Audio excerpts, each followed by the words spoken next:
There is a trending video. I saw it on TikTok. A soldier saying that if the youths refuse to join the army, we will make it mandatory for everybody from the age 18 and above. If the youths refuse to join the army, we will make it mandatory for everybody from the age 18 and above. Nigeria's rulers created terrorism and armed bandits through their policies and actions.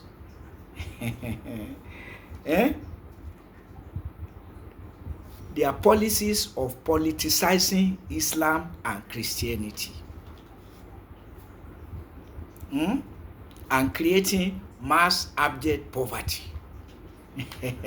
Now it is the turn of Nigerian youths to be conscripted.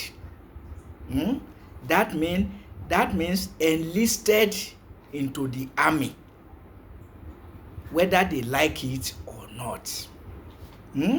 So when I talk of governmental terrorism, that is what I'm talking about. That was how terrorism was imposed on the Boko Haram Muslim community. It was not that the community chose terrorism. No. The name is very clear, and the name expresses the purpose of the community. What the community stands for is opposition to Boko Haram, protest against Boko Haram, meaning abuse of Western education to perpetrate haram. Boko, the Hausa for book, which symbolizes Western education. Haram, misappropriation. So, meaning abuse of Western education to perpetrate haram. Responsible for the gross underdevelopment of Nigeria and worsening mass abject poverty. That is what the community was created to guard against. The intention of the founders of the community was to create a community that will be a model Muslim community. And the perpetrators of Boko Haram, meaning the Nigeria's rulers, religio-political rulers, which now conspire against the community to exterminate it, protesting Boko Haram, because they know what they do. They are the perpetrators of Boko Haram, and they don't want to be told. The Boko Haram Muslim community was to be the conscience of Nigeria as a nation. But of course, in opposition to the religio-political rulers of Nigeria, feeding fat at the expense of the people, perpetrating haram with Western education, epitomized in the claim of fuel subsidy in a nation, in an oil exporting nation. You see it? And now they want to impose sojourning on Nigerian youths. They used to have more people than they could take into the army.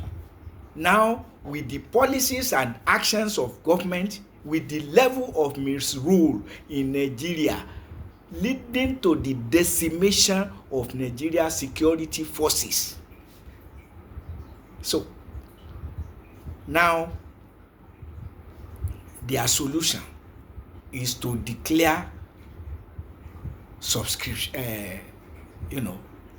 conscription, enlisting people into the army, whether they like it or not. But it's not as if we were fighting a justifiable war, but war against a community, a Muslim community, that did not attack anybody until attacked by government forces, to impose a form of Islam on the community, accusing the community of unorthodox Islam, religious imperialism, religious dictatorship in a country which constitution prohibits state religion. Is it? So this is Nigeria rulers for you. Nigeria rulers, politicizing Islam, and perpetrating unbridled official corruption, claiming for a subsidy rather than using Nigeria's oil well to develop Nigeria. Is it? So they impose herdsmen terrorism on Nigeria or not? Before 2015, the herdsmen terrorists were not larger than life. They were there, but not equipped with AK-47 until their patron became Nigeria's president, Muhammadu Buhari. So you are creating terrorists and armed bandits through your policies of politicization of Islam and perpetrating unbridled official corruption, only now to want to conscript Nigerian youths, force them into the army whether they like it or not once they are 18 and above. Danger. The endangerment of Nigeria that you started with the attack on the Boko Haram Muslim community is now degenerating to your brute force. You are imposing mass impoverization on Nigeria, herdsmen terrorism on Nigeria, war against the Boko Haram Muslim community on Nigeria, and now Nigerian youths must pay for it. But hence, I advise President Bola Ahmed Tinubu, he has two options: to seek peace with all aggrieved people, including the Boko Haram Muslim community that was not violent until you impose terrorism on it. Boko Haram community is only adopted terrorism to fight back governmental terrorism against it. When Obasanjo did not take up arms against the community did not attack anybody. But Atiku Abubakar, now struggling by all means to become Nigeria's president, said he told Obasanjo to take up arms against a peaceful community. And this old man, desperate for power, by God's grace you will not get it until you go to your grave to go and join Umaru Musa Yar'Adua, who took up arms against an innocent community. Goodluck Ebele Asikwe Jonathan, who swallowed the hook and squandered 4 years with brutal killings of Nigerians, including the security personnel. Not to talk of Muhammadu Buhari, 8 years. And this man too, oh my God.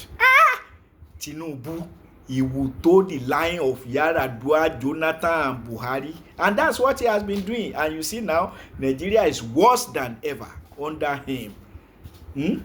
Claiming fuel subsidy is gone. Which fuel subsidy? Thief.